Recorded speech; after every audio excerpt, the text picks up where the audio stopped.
and you'll all get a little message. So we're week 2 of our little 3-week mini course, delving into the women's mysteries and how they are relevant to our world, our lives.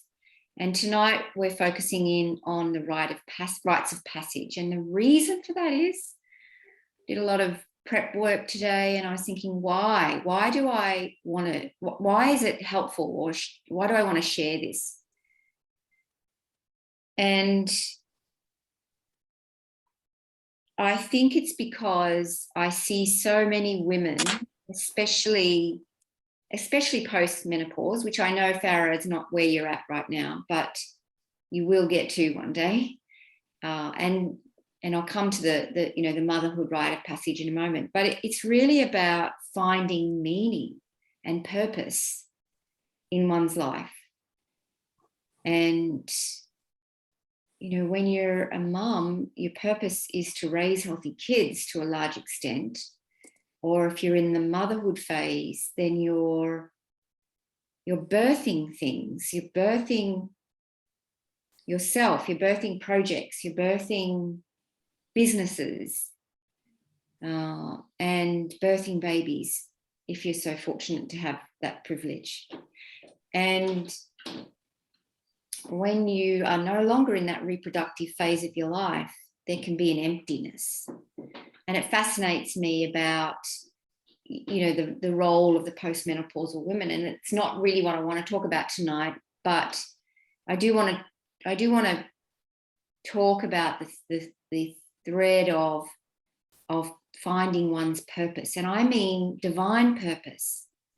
I mean that thing that we were born to do. I mean that thing that makes everything that's happened, all those shitty things that have happened in our lives, makes all of that make sense.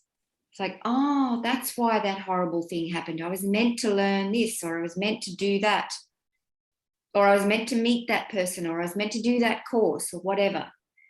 And to be able to look back on your life with great meaning is greatly validating. So I'm going to share, I'm just going to extend a little bit on, I'll just see if it comes up, on what we discussed last week. So you'll remember we talked about the compass. And I'm just sharing what we did last week. We started with the compass, north, south, east and west, and then the clock, the times of the day with sunrise and sunset on the x-axis, midnight and midday on the y-axis, and everything in between. And then we overlaid that the menstrual cycle, week 1 to 4 of the menstrual cycle, the seasons, spring, summer, winter, autumn, winter, actually, and also the moon cycle, so the full moon, the new moon, and so on. And then finally, we overlaid the stages of a woman's life. So the spring phase being the maiden, the summer phase being the mother, the autumn phase being the marga or the mage or the wild woman, and the winter phase being the crone, the elder, the retired woman, moving towards death, and then rebirth. And what I wanted to share about today, being the rites of passage, are at these transition times, so the 3 a.m., the 9 a.m., the 3 p.m., and the 9 p.m. These represent our transition times, which we call rites of passage. So at 3 a.m. is birth. This is the beginning of the spring season or the maiden phase of our life. And it starts with our birth. And everyone has a birth story. You might need to ask your mother to understand a little bit better, but everyone has a birth story. Maybe your mother was induced, maybe she was late, maybe she was early, maybe she was frightened, maybe she was, the labor was, horrendous, maybe it was a cesarean. All these things represent a woman's birth story. And as you'll see as we go along, these, and in particular the birth story, sets up the template for your life. So you'll start to see this resonance throughout your life of the things that occurred at birth, repeating themselves over and over, and particularly in the rites of passage, the transition phase. So the second rite of passage for a maiden is the end of the maiden phase, and that's the menarche, or the first period. And in many cultures, this is celebrated. In many, many cultures, there's a first period ritual, or for boys and for girls. There's like, for in the Aboriginals, they go on walkabout and they come back a different person. There's the bar mitzvahs, and all of these are this tradition that in many, many cultures, where this initial rite of passage from maiden to motherhood, or from childhood to adulthood almost, is celebrated. And once again, how that's celebrated and whether it's celebrated or not, and your own experience at that time, is your rite of passage. It is your experience. And I'm going to explain just after I've done this little bit what that means. So we enter around 13, 14, 15 for some girls, 12, 10, somewhere around there. It's the right time for every woman, is the first period. Now, in our culture, it's not terribly celebrated. That is changing. There's a lot more period awareness and celebration of that time of a woman's life these days. But certainly when I went through it, there was nothing, certainly not in my world anyway. And then the next transition, so then of course we're into the motherhood phase, where we're birthing 1, 2 or 3 babies, we're birthing businesses, we're in that creative full bloom phase of life. And each time we birth something, it's another repeat of the rite of passage, and a deepening of the experience of that phase. And then at 3 p.m. we have menopause. This is the transition from the reproductive phase of life into the wilder wisdom years, and into the autumn phase of life. Also not celebrated in our culture, even less so than menarche, which tells you something about how our culture values women, how our culture values us. And then at some point around 70, or it could be a little bit earlier, it could be the retirement age, it could be moving into a retirement village, it could be whatever it is, that stage around 70, where we move into the rite of passage of the crone and into the true wisdom years. Unfortunately, in our culture, we shove people in nursing homes. So instead of having these wonderfully wise, hopefully wise, women, men and women, sharing stories and teaching children how to live good life, we shove them in nursing homes and drug them up. And then, of course, we have the final rite of passage, which is death, and transition into whatever you believe happens there.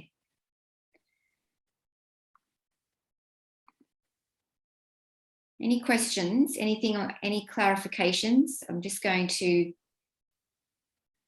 add some things to that, unless anyone would like to just comment or clarify anything.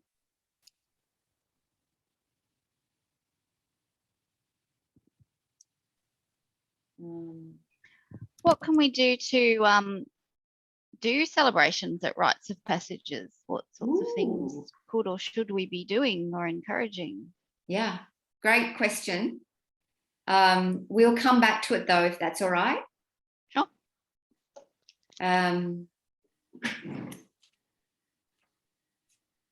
Great question. All right, so I'm just going to give you a little bit more on that, and then we're going to have a little bit of a discussion. So what I'm teaching here, what I'm sharing with you that I have been acquiring knowledge of in the last 4 or 5 years is called the Women's Mysteries. And the Women's Mysteries are the shamanic journeys of our rites of passage. And we've just looked at them: birth, menarche, motherhood, possibly childbirth at that stage, menopause, moving into the crone stage, and then death and rebirth. Women's Mysteries also includes the spiritual practice of menstruation, and we're not really covering that to any great degree, but that's something, Farah, you would probably be more interested in because you're still cycling, and it relates to the differences in each week of the cycle and what each week, what the spiritual gift of each week and has to offer us in terms of connecting with our essence and connecting with our even just our energy levels. And then there's the inner spiritual journey of pregnancy, if you have that experience, and then the spiritual or shamanic journey of birth, of mothering, of birthing things, the creative projects, birthing things into the world, which can have a similar experience, especially if it's something profound for us. And then the spiritual shamanic journey of menopause. Menopause is way more than just a physical transition and a hormonal withdrawal. Menopause is a rebirth. It's called the second spring or the second puberty. It's my mentor, who Anita has met, one of my mentors, Jane Hardwick Collins, says that menopause is the let me tell you straight out of her mouth. Menopause is the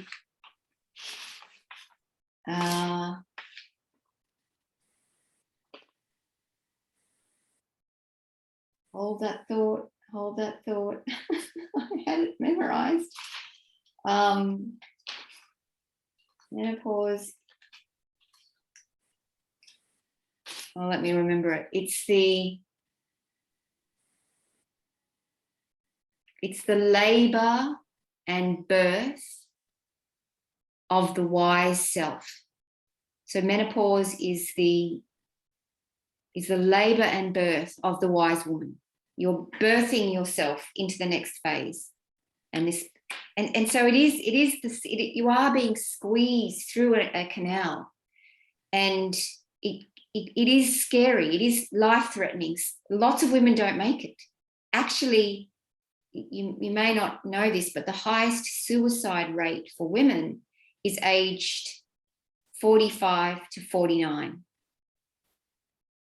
And the second highest suicide rate for women is 50 to 54.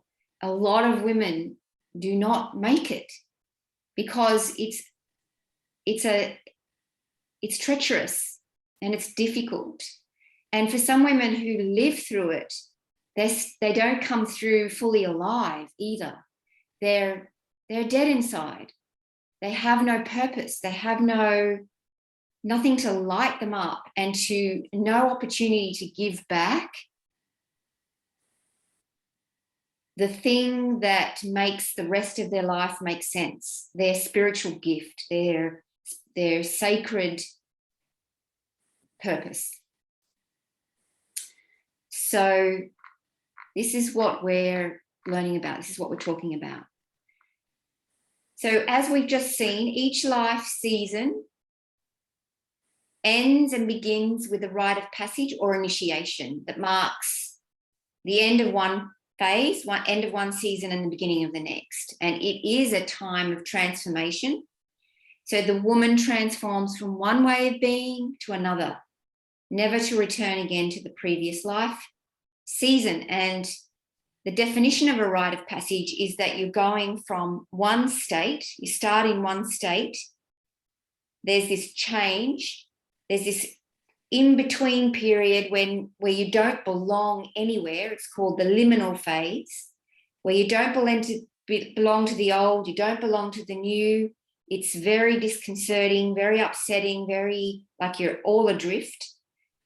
And then you eventually make your way into the next status, completely different to the one you started with, and then, you know, birth yourself or you know, transcend, I suppose, into this next stage. And that's the same with becoming a mother. It's the same with puberty, with menarche. It's the same with being born. You're going from one state or one stage into a whole new state or stage. So what happens during and around this transition, whether by conscious creation or by default, sets the theme for a woman's experience of herself in her new role in the next life season. That was what I was alluding to a little bit earlier. The rites of passage of birth, menarche, motherhood, childbirth, menopause, death, and birth, or rebirth, serve the purpose of educating us of the value our culture places on our new role.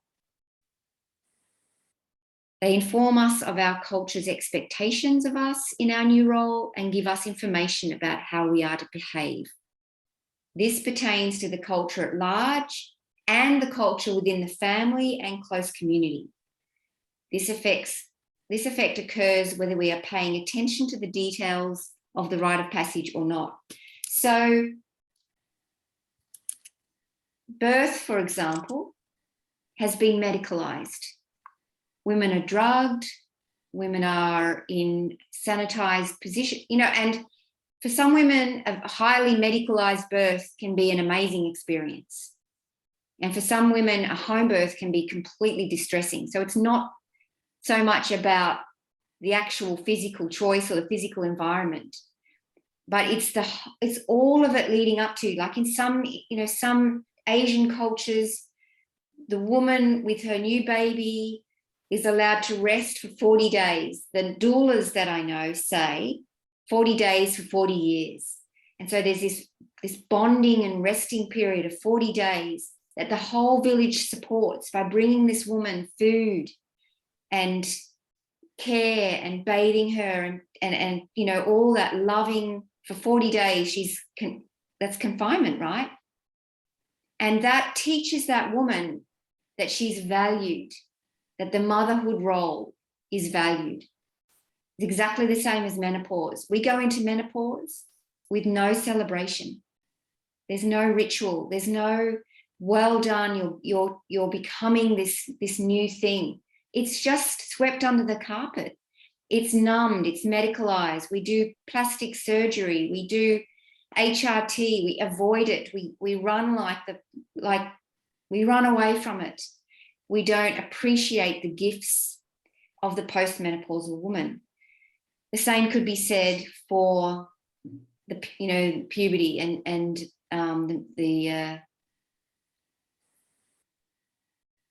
first period. And I asked you last week to share your first period story with each other. And I hope you got to do that. So you'll be remembering back to that story of how yours was. For mine was completely full of shame. I was absolutely, totally embarrassed. Totally embarrassed. I hid it away. It was all very secretive and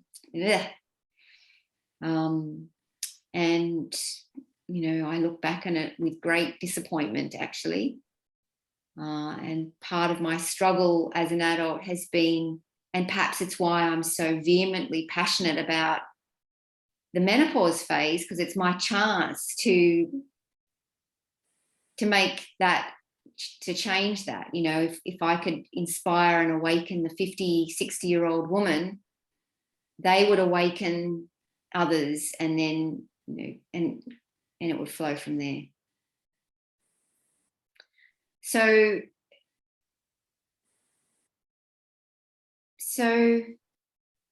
there's room for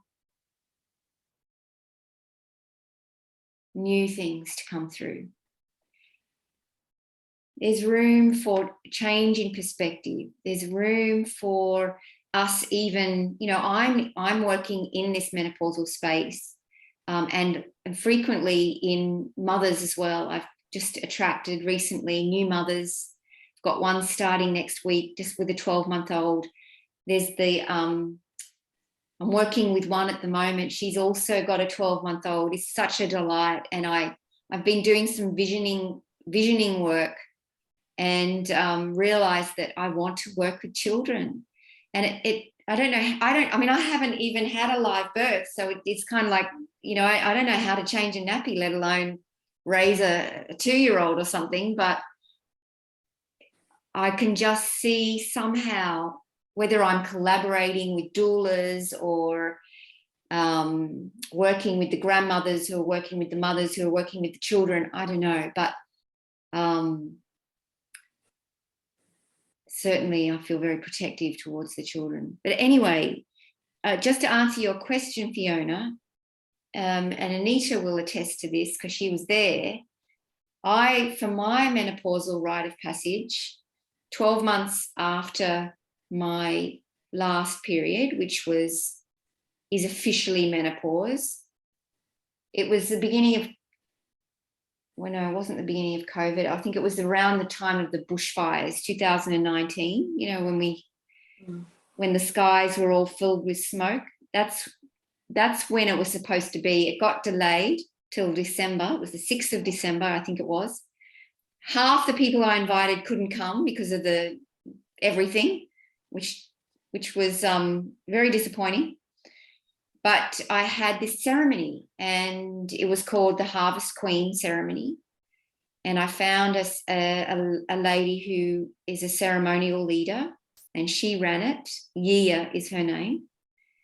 And I had all this work to do. I had to map out my life and create these mandalas for every 7 years of my life and revisit all the lessons. And then I had people the most special to me show up. Anita was one of them. And Maggie, her daughter, my goddaughter, my mum, and a few others. And I had this beautiful crown that Anita organised, this crown of flowers, and I was crowned as a queen, a harvest queen. And I instantly felt different. You know, you think, oh, because I've never been married yet, you see, so I don't know what it's like to have someone to go through that rite of passage, which is, it's another ritual around motherhood, right? Around the mother phase, I should say.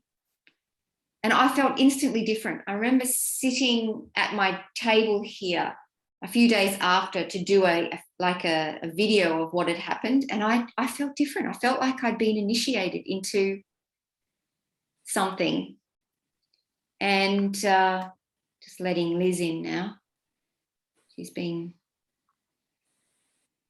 yeah, so I don't know where that came from. I don't know. I guess it was because I went to the Wise Women's Gathering and I found out about these stages of a woman's life, and I decided that I was going to celebrate the only rite of passage that I was going to celebrate in my life up to that point, and that was my Harvest Queen ceremony. And I tell you what, it was brilliant, so brilliant. So Liz, we're just talking about rites of passage and birth. So the transition phases: birth, menarche, motherhood, menopause, into the crone, and death. And that each one ideally would be represented by a ritual or a ceremony. And I was just sharing about my menopause ceremony. which I was honoured to be at. Yes. Yeah, yeah. gosh, yes. Very special. And so if anyone hasn't had one of those rites of passage ceremonies that you wish you'd had, I highly encourage you to just do it. Even though it might be late.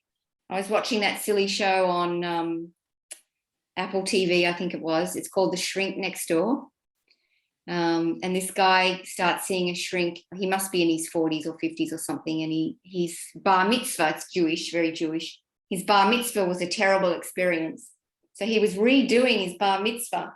It's quite pertinent to our topic tonight for the boys anyway. Anyway, I've talked enough. We're talking, Liz, about this in the context of finding purpose and aligning with the purpose. And each stage has a purpose. And each stage has a hormone profile attached to it that drives this purpose. And Victoria was sharing about going to the rally or the march last Saturday and how much that ignited something in her. And it's just beautiful to see. And I think that all of us, whatever stage we're at, if we can connect to what the purpose is of that stage of life and where we're meant to be, life would be so much more beautiful.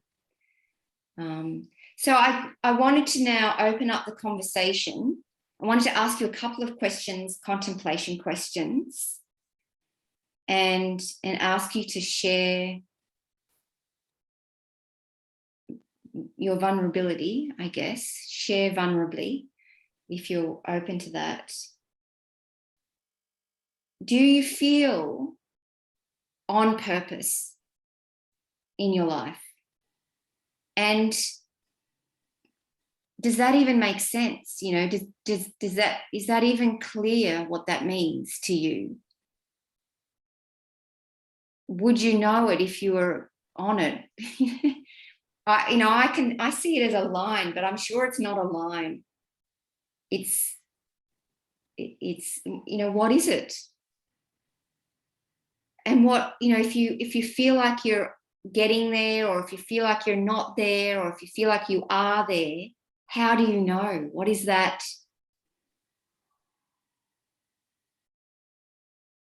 experience for you that, or the absence of that? What's the experience of the absence of that? And is it even something that you're looking for? Do you want that? Because I'm making these huge assumptions here.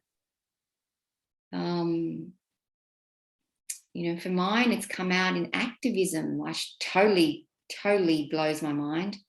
Some, it might be charity, having a cause. It might be a vocation. It might be what you do at your weekends. It might be whatever. So I'd love to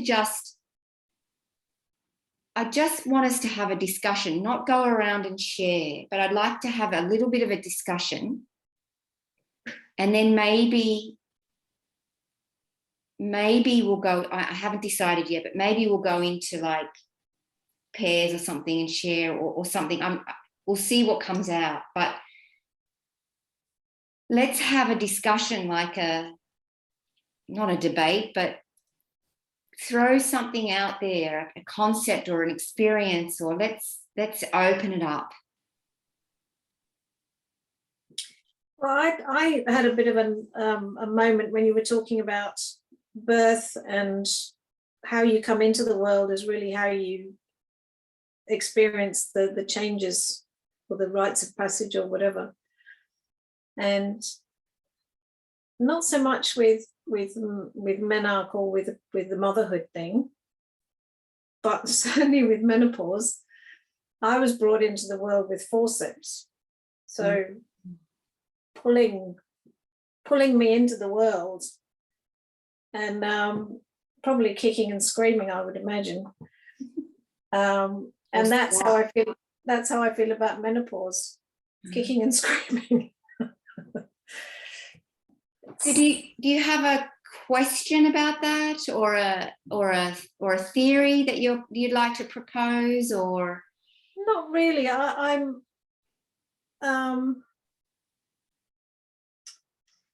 feel I'm kind of, but like you were saying, I wrote it down that in the middle of the rite of passage, you can be very uncomfortable and you don't fit anywhere. You don't know what you're doing. You don't know what's happening. It's all very uncomfortable.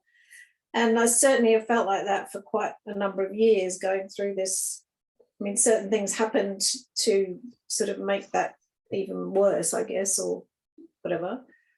But yeah, certainly I've felt very uncomfortable and searching for purpose and what's my purpose and what am I here to do and all that. But I think that over the last year or so, maybe 2 years, I'm actually finding my own groove, if you like. And yeah, and that's I feel like that's freeing up energy then to look at other stuff. I think I have to go through that first, and then I can see what comes out of that. Exactly. It's like a portal or a birth canal, isn't it? You can't go around it. No, definitely not. Definitely not. But I feel for the first time I'm kind of okay with what's happening and what's, and yeah, it's all will be well. that's how I rather than trying to force it or what am I supposed to do? What am I supposed to do? It's now it'll all become clear. That's great. Everything all will be well. But I need to go through what I'm going through, and that's fine. Wonderful. Anyone else relate or want to? Yeah. Oh. I think I missed menopause altogether. I obviously went through it, but I had a hysterectomy, but I still had my ovaries. So I sort of was, that was a weird thing. I never really exactly knew when it happened. And, so that was sort of now I realise was a whole phase of that I missed, a whole step that was all a bit funny. And I think work interferes with all of this as well, unless you're in some job that is really fulfilling and, but I wasn't. I was in a very stressful, full-on job that kept me really busy, and sometimes I loved it and sometimes I hated it, but it just overtook my life really, and not in a great way. But I think in the last couple of years that I haven't worked, and it's like, wow, this is really living, and and I've got some opportunities now, and I keep getting surprised at how old I am, and when I realise that people realise very well how old I am and I don't, it's kind of funny, but and I guess I'm heading into the old crony thing phase, so I'll have to look how to celebrate that one, Brenda.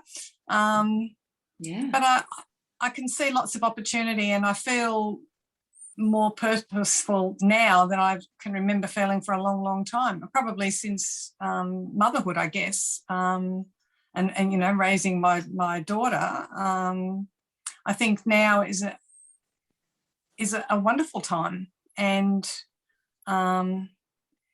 albeit horrific in some respects, and the activist is really coming out in me, and I'm thinking, I wonder what I can do next. Once we get this one behind us, what's on the agenda? But yeah, I didn't realise how much this whole COVID thing and the and going to the rallies and being on that other side that's very much a minority, but how much I'm doing it not just for me, you know, and I sort of didn't even realize that at first. And then I thought, well, hold on a minute, really, that doesn't affect me and that doesn't affect me. And, you know, and I thought, oh, and I won't be around to see the consequences of, you know, a lot of this. But then it's like, well, no, I've got a responsibility, I feel, to particularly the children of the world and, you know, of Australia and, you know, and so, yeah, I'm sort of, I feel I've found an even bigger purpose than I thought I could possibly have. May I ask you a question? Sure. Do you see any correlation between your hysterectomy menopause and your birth story? Well, I don't really know my birth story. Right. Yeah, I don't really know what that was. So, Okay. Why do you think there could be? Possibly. Yeah, a bit like Nita was. Metaphorically similar somehow. Yeah. Yeah. You know, it reminds me that I suppose in looking back, and we are doing a bit of reflection here, but looking back,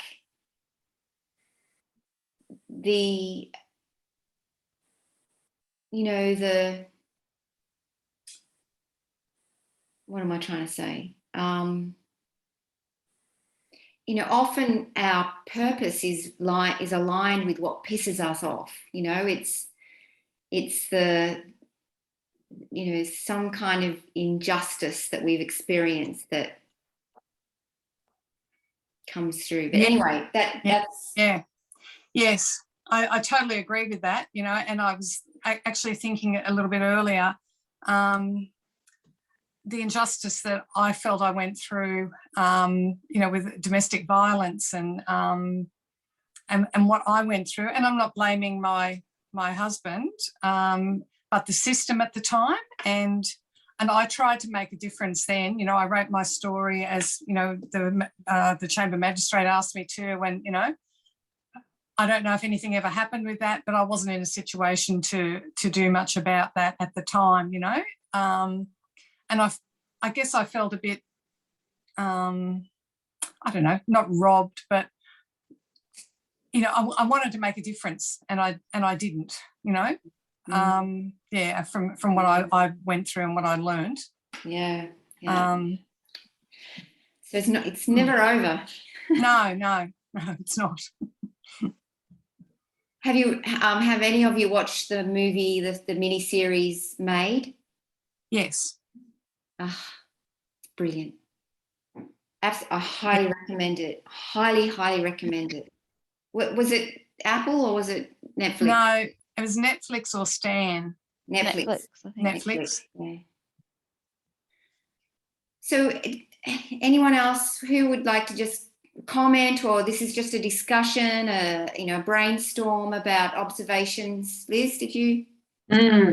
Yeah, I just going back to the purpose thing, it's interesting. I, as a young child, felt like I was here for some reason and had no idea. And then, you know, as I turned in, you know, I was a bit of a hippie growing up in my rebellious period. And then when I woke up spiritually, it was this whole thing of I'm here to shift, you know, raise the vibration of the planet and shift my lineage. I knew, and now this understanding that I'm here. Like there's this, you know, you asked about how do you know when you're on purpose. For me, there's this energetic pull, like you just feel like you're at home with it, you know. And it's just this feeling like you're being guided forward and things are flowing. So and that's really interesting about the menopause. I forgot about your Harvest Queen thing. I'm going to go in and have mine now. I'll have to book one in. But that thing about birth, I'll have to ask my mum before she leaves the planet. Yes. I know, yeah, I don't know if I was forceps or anything like that. I don't know the physical part. I know that I was born after a stillborn, so I was, you know, seen as precious because I was alive and a girl after 3 boys. But it'd be interesting to see what my birth was like compared to what's happening for me now, just starting the physical side of menopause. Mm. And if you don't mind me sharing, I had a session with Brenda today, and had a recognition that I've been quite excited that, you know, menopause, and I'm, you know, just turned 50 and here I go, and it's really exciting. And I've been distracting myself. There's a whole heap of stuff that's in my life that I've been distracting myself with, and had an image just before getting on the session with Brenda, and she just held space for me. And having that recognition that I hadn't let go of the fact that I'm not bleeding anymore, you know, like that, what my womb had given me. And, you know, I was excited about that, but I hadn't acknowledged the grief of, you know, letting go of that into the new. And the aspects of anger, as Brenda said, looking at where the anger is, and allowing it, and, you know, being comfortable with it. So yeah, so thank you, Brenda. It's been a good day of processing. Wow. Yeah. Yeah, it's lovely to watch you on purpose actually see what your you know, that whoosh of magnetizing the people and the situations and the money and everything, that just to, you know. I think when you're in flow, yeah. When you're living your true nature and purpose, you're in flow, right? Especially us women, like we're just, I as with you, I just think that we're here, like we're just starting. Like we're really just starting. Yeah. And we can really tune into who we are, and the world is just about to hear us roar. Hope so. Anyone else want to comment, or yeah? I don't know about the physical side of my birth story, but I know I was early, and then I've been early in everything I've done, like got born early, peaked early, married early, divorced early. I'm always early. Had menopause early. But in some ways I'm a late bloomer as well, I think, because of all those things. I didn't realize I was going through menopause until it was nearly over. But it was tied up, like the period of menopause was a period I was in another dysfunctional relationship. So I think that masked some things. Purpose-wise, because I've done thinking about, in another program I do, think about what your vision in life is and what you want to do. And so quite early, like when I was in my 20s, there was a door that could have opened for me to go into interior design and that, but I wasn't allowed to. So that door shut at that time. But it opened again, like whenever it was 10 or 12 years ago, and I got the universe stuck it in my way again. And then I was able to go and study and do color and design. So I think my purpose is about color and space and energy work, which is why I'm interested in the feng shui as well. But on a service level, so to do service, again, I've got strong feelings about domestic violence and domestic abuse and women's rights, because I went through it in my 20s, which was a long time ago.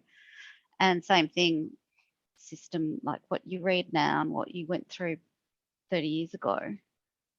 And we still get the same shit, and we still get the same victim blaming, and we still get, why didn't she leave, instead of why does he do that? I had a talk. I go to these talks, and on Thursday morning it was, because Friday was White Ribbon Day, Rosie Batty and the new CEO of White Ribbon did a talk. She's an inspiring woman anyway. And she said the same thing. So there's a really good book by Jess Hill, See What You Made Me Do, which is about domestic abuse in Australia, but things worldwide, but programs worldwide to combat it. And so that was a book that the TV series on SBS came from as well. So I've wanted to do work in that space. It's hard to get into because it's so secretive, like the location of women's shelters, and that is, kept very secret for obvious reasons. But to one day investigate things to do. And I've listened to a talk from Shayna Blaze as well from the block, but she's been through it as well, and her whole foundation she set up and what she did with her money from that she won on Celebrity Apprentice goes into her foundation, which is got speak in it. Can't remember what it's called, but her foundation in that space as well. So yeah, and funnily enough, Flow is the name of my business, my color design business, Flow Color and Design, because I've read lots about when you're in flow and stuff. And that's my food sideline too, Flow Food, when I get to it. Very industrious. Can I ask you a question? You didn't speak to this, but I'd love to hear your perspective about being on purpose and relationships. And this is not just for Fiona, but I suppose it's for the group to, is the soulmate part of that being in flow? Is the bad relationship a precursor for the good relationship, or are we, some of us, meant to be just on our own? Or, I'd love to, Fiona, just love to hear, because you said that in your menopausal time you were in a dysfunctional relationship. Any awarenesses coming up around that? Because I know there's a few people around who are looking for their soulmate. I strongly feel that you don't necessarily need a soulmate. Some of us are here to lead other people or whatever. I have always found that having a partner impinges what I want to do. Obviously, then that's not the right person. They stifle me. They stop me doing what I want or need to do.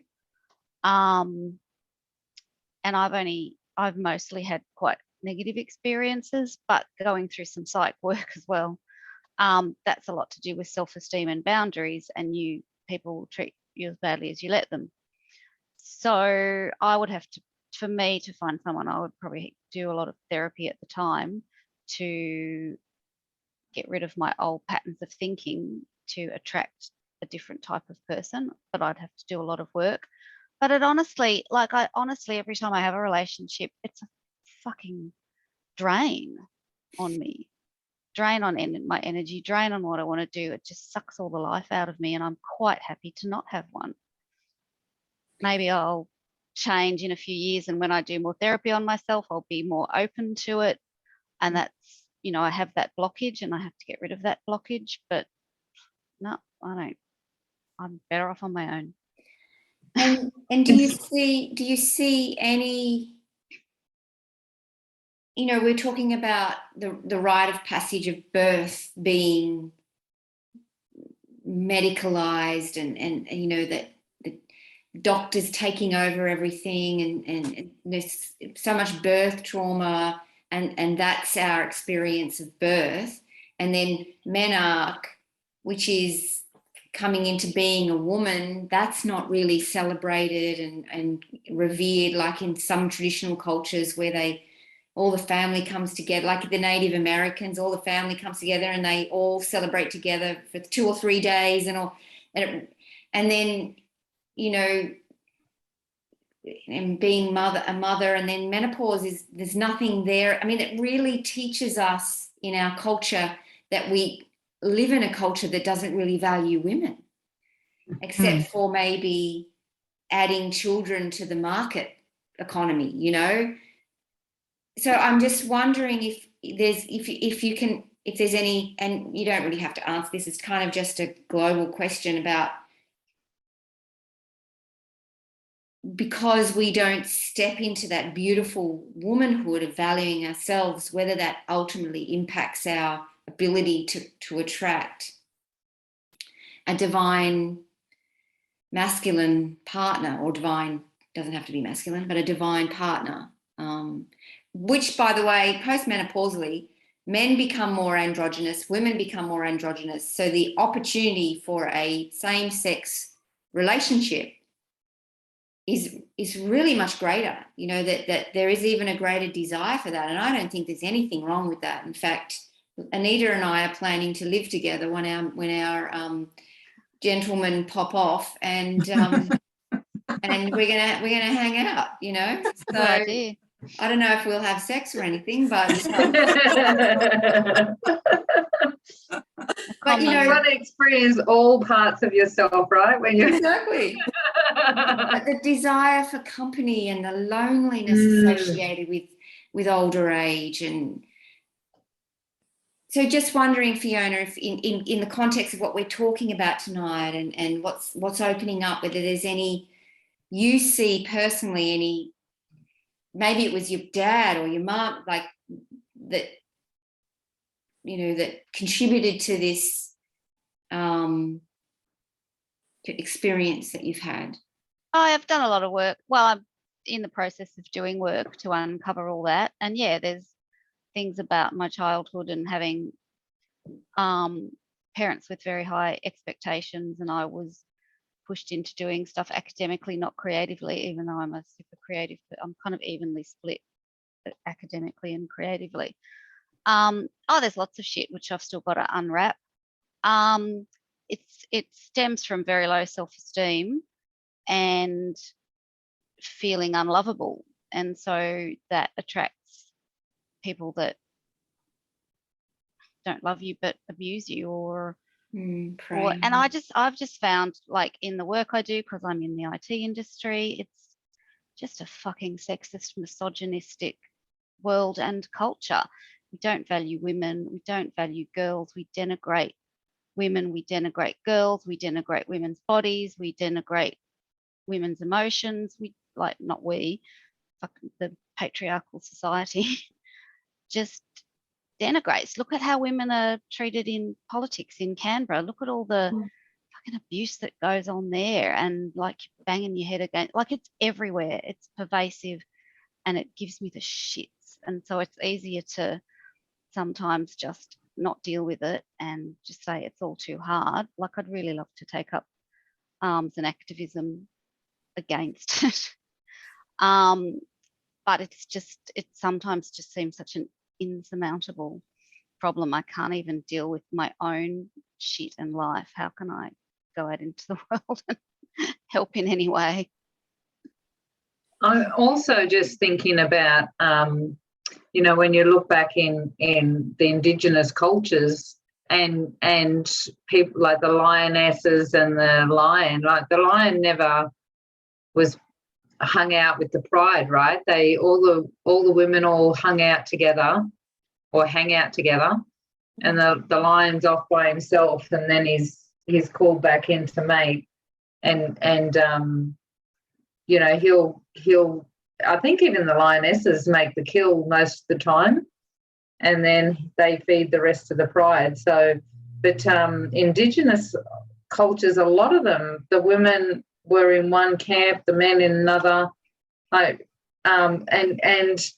I agree with you. Like, that's one of the challenges. Like, I'm wanting to experience that, of having a soul partner. I haven't. I've had 2 abusive relationships myself, and like, that's one of my blocks. Am I able to still be my creative genius and share and influence the world while I'm having a physical experience over here? That's not going to take me away from it, but it help me can be, hold space for that creativeness. And is that a possibility in today's society? Like, it's an interesting thought, because everything I've ever experienced before is men needing me to mother them and look after them and wanting don't want you to be out there in the world living your purpose, Mm. So it's an interesting thought, whether there's an answer or not. Mm. That's what we're That's exploring. my experience. It's I don't know what it is, jealousy or uncomfortableness in their own skin, uncomfortable. Well, the male role in contemporary Western society is pretty one-dimensional, or has been for the last however many couple of hundred years or 1,000 years or something. And if you read lots of the abuse literature, I mean, the violence is a way of retaining control. So if you look at animals and stuff, all the displays of anger and the testosterone and stuff, testosterone isn't the hormone of anger, it's the hormone of retaining control. And so if men feel like they're losing control of you or your family or the situation or work, and a lot of them can be put upon by work and emasculated by work, and the only way they have of having control is domestically and over women and children, and that's a lot of the background to it as well. So maybe there's some enlightened people out there that have done lots of therapy and get it, but I don't think it's many. I'm still looking, and that's why I've stayed away from relationships, because like, where is that person who will support me? Let me do my dreams, they do their dreams, and we can share this life together. Yeah. Where are they? Yeah.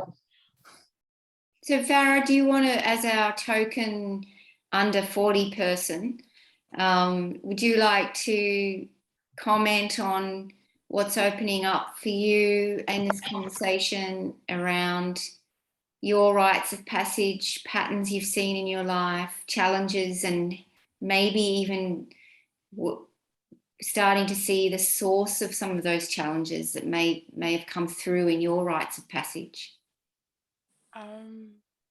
Yes, I think I would like to talk a little bit about my awareness around maybe childbirth story and a few experiences, and maybe connected to a little bit of my awareness currently of my purpose and my direction of life.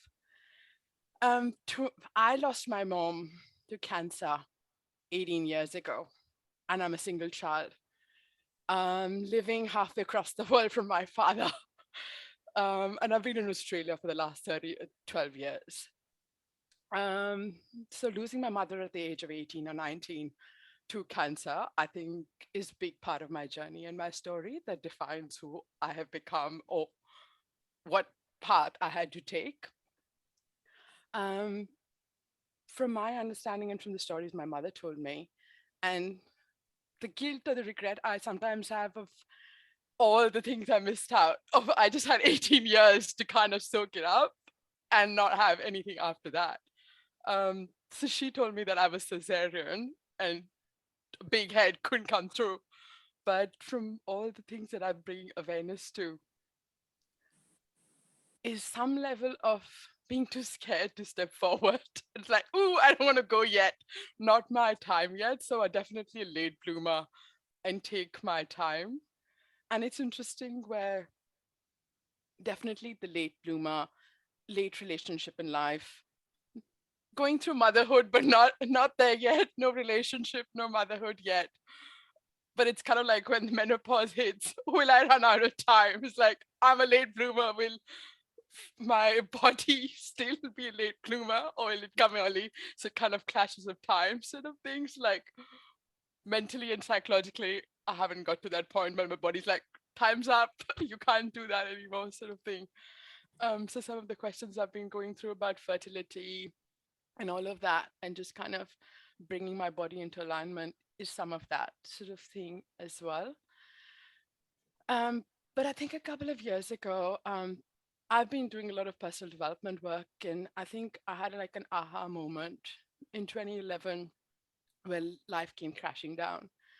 And I kind of like, my life kind of mimics my parents' life in terms of workaholic, too much work, not enough help. And that's when I kind of like, I draw a line in the sand now. I want to kind of wake up and find the parts that I can do differently. What am I mimicking?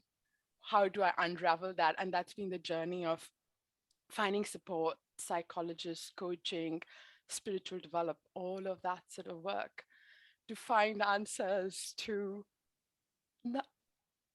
I think all of us are who we are and the journey we take, but how can I be different in terms of not completely take up my parents, the roles, the imprints that I've taken up, but heal that and find the combination that I make for myself rather than a replica of the goods and bads that is imprinting me completely.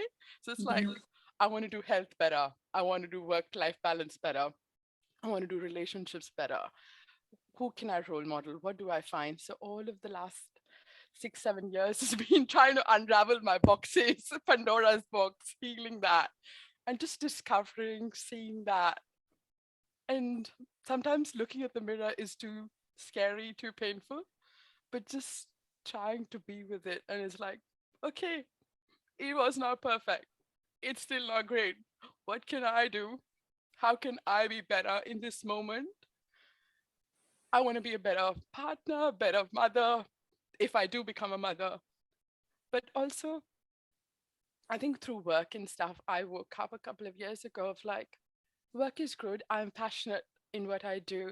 And I resonated with what Fiona was talking about, color, design, interiors, all of that. So it's like my brain lights up like that. Definitely space, interiors. I currently work as a lighting designer, but it was like, it was not the impact I wanted to leave behind in the world, the level of contribution and how I can add value to people and the universe at large scale. The work I was doing was not enough for me. And that's when I kind of stepped into and touched into coaching. And certain parts of my friendships and social circles, I can kind of, people see me at that, and they come to me with advice and guidance and stuff anyways. But I felt like through coaching, through my experience of losing my mom to cancer, through the hard things that I've gone through, if I can be a better version of myself, give support and guidance to people and bring the light to them, that is a deeper level of purpose and contribution that I would like to leave behind, including have a life, have a family, have a relationship, manage my health, but also a purpose bigger than myself, which is not just me, my life, and my family, but the universe, the bigger picture, people, how everyone else can have a better life, be a better version of themselves. Awesome. Mm. Yep. Well said. Well Yeah, said. beautiful. Well, we're all going to be busy, aren't we? Oh no, I think this is just such a lovely, deep, profound conversation with so many wounds and so much vulnerability, and the beautiful sharing of pain and joys and pleasures and purpose, and the whole mix, the whole rainbow mix of life. And yeah, I want to acknowledge you all for participating, for sharing, and for listening. And I don't really have much more for tonight. I think that we've covered it nicely. I think that the information about the rites of passage are really to express how poorly we value women still in our culture, and that perhaps it's every woman's sacred purpose to make a difference to that, in whatever version of that is hers. You know, if it's a creative one, if it's a spiritual consciousness raising, if it's an activism, if it's a yet to be discovered, but there's, you know, there's still this, you know, not a burden obligation, but a glorious obligation for us, like you're talking about, Farah, to leave the planet a little bit better, and you know, in harmony. And I've been made the distinction recently that I don't want, my vision isn't for a matriarchal culture, you know, that where a woman's at the top instead of a man, you know, that's not what I'm. And I've learned the difference between matriarchal, matrilineal, and matrifocal. There's all these other words that I didn't even know existed. And I want to talk to you next week about the Heroines Journey, because it's a metaphor for a lot of what we're talking about, of the separation from the feminine, the alignment with the masculine, the betrayal by the masculine, the reconnection with the feminine, and then back to the integration of the feminine and the masculine together for equalitarian. I've learned a new word in the last week called equalitarian. Liz. Brenda, do you mind sharing just quickly the words that you used before and what they mean, like the matriarchal focus or something? Matriarchal is where a woman, like a queen, runs things. Matrilineal culture is where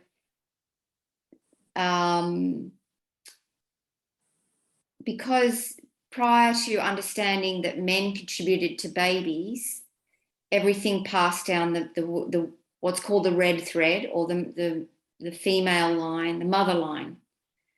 So the matrilineal cultures are ones where the mother line is valued and recognised, and that may or may not be sort of property and things like that. Depends on which culture that you're studying.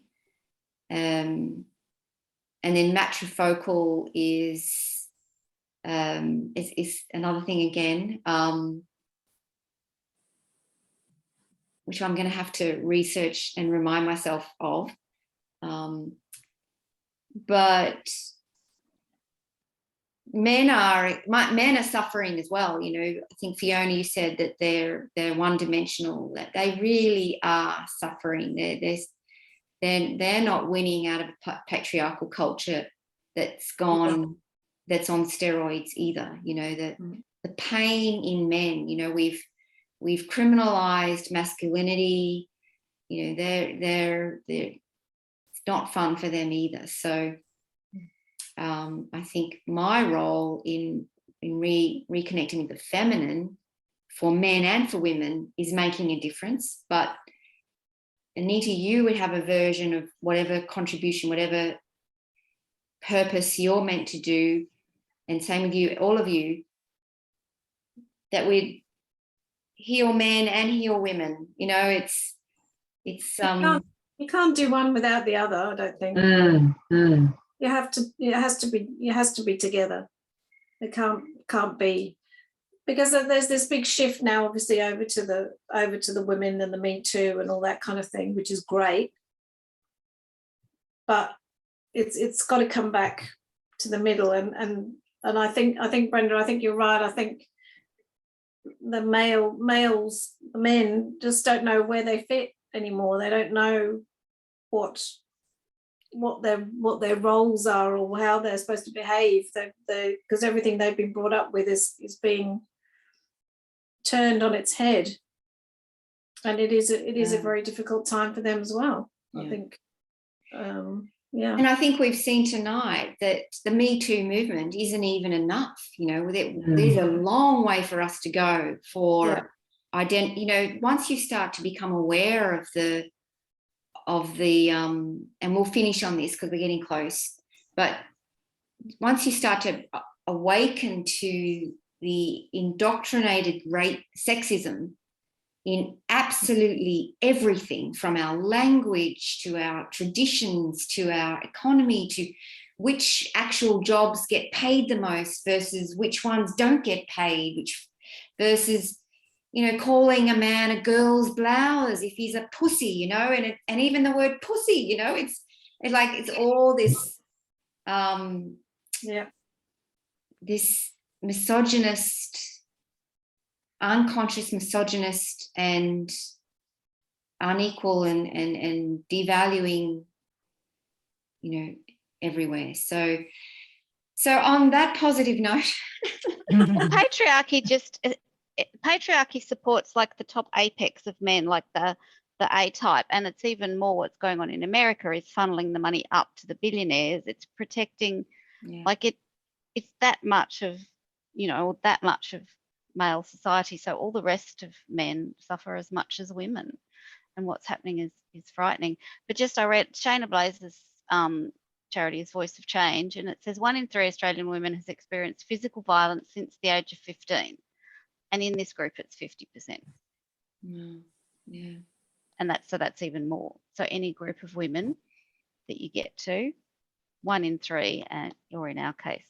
Yeah, and it, what you say about the men's apex thing really resonates with me, because what I see happening right now with vaccinations is exactly an indicator of where all the power is, and why it's happening I don't know, the outcomes I don't know, but I just know that if we don't awaken, if we don't step into our power, if we don't become the activists or the charity workers or the light workers or whatever it is, it's not the 16-year-old's job to do it. It's not the 24-year-old's job to do it. It's not the 38-year-old jobs to do it.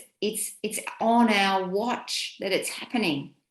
So this is the time of a woman's life in your 50s where you've got the fire, you've got the wisdom, you've got the hormones behind you. Everything to me says wake up, do something. Find your passion, find your purpose. This is what life is meant to be. Everything will support you in that, because that's what's meant to happen.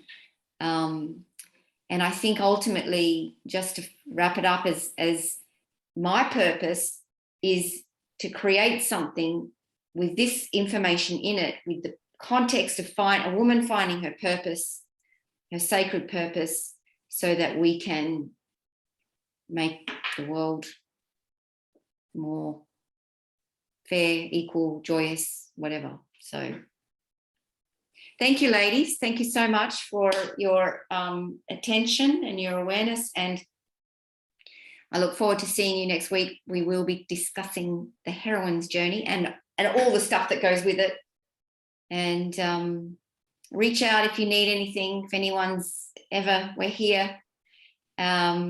And if you and just be mindful of what we're talking about and how it applies to your own life and what comes up in the next week, because I'm going to ask you at the beginning of next week what's come up for you during the week, and it'd be nice for you to have something to share. Thank you. Thank you. Thanks, Thank you, everyone. Thank you. Good night. Yeah.